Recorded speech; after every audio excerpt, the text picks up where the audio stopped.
اعوذ باللہ من الشیطان الرجیم، بسم اللہ الرحمن الرحیم۔ پارہ 28 سورہ الحشر، رکوع نمبر 1۔ فرمایا کہ تمہارا رب بڑا حکیم و عزیز ہے، اور ارض و سما کی ہر شے اس کی تسبیح کہتی ہے اور اس کی مطیع و فرما بردار ہے۔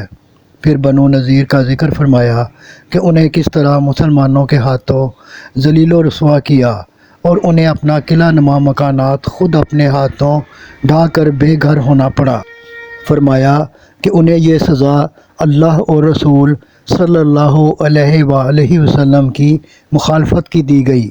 فرمایا کہ اللہ نے یہ مال تمہیں بغیر لڑائی کے دیا ہے، وہ مال غنیمت نہیں، اس لیے بنو نذیر کا منقولہ مال اور غیر منقولہ املاک، جائیداد اور باغ فٹی ہیں، جس کی تقسیم اللہ کے رسول صلی اللہ علیہ وآلہ وسلم کی مصلحت پر چھوڑ دی گئی ہے، لہٰذا وہ اس میں زیادہ لالچ نہ کریں، جو ملے لے لیں، اور اس کے ساتھ ہی اس کے مستحقین بھی بیان کر دیے۔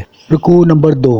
فرمایا منافقین ایک طرف ایمان کا دعویٰ کرتے ہیں، دوسری طرف دشمنان خدا اور رسول بنی نذیر سے ہر طرح نبھانے کا وعدہ کرتے ہیں۔ اللہ نے ان کے لیے عذاب علیم کی سزا رکھی ہے۔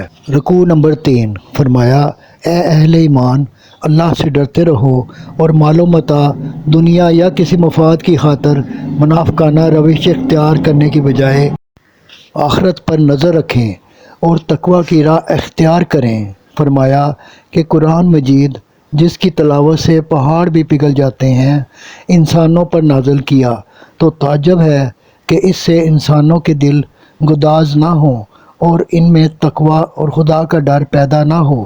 پھر اللہ کی صفتیں بیان ہوئیں۔ صدق اللہ العظیم۔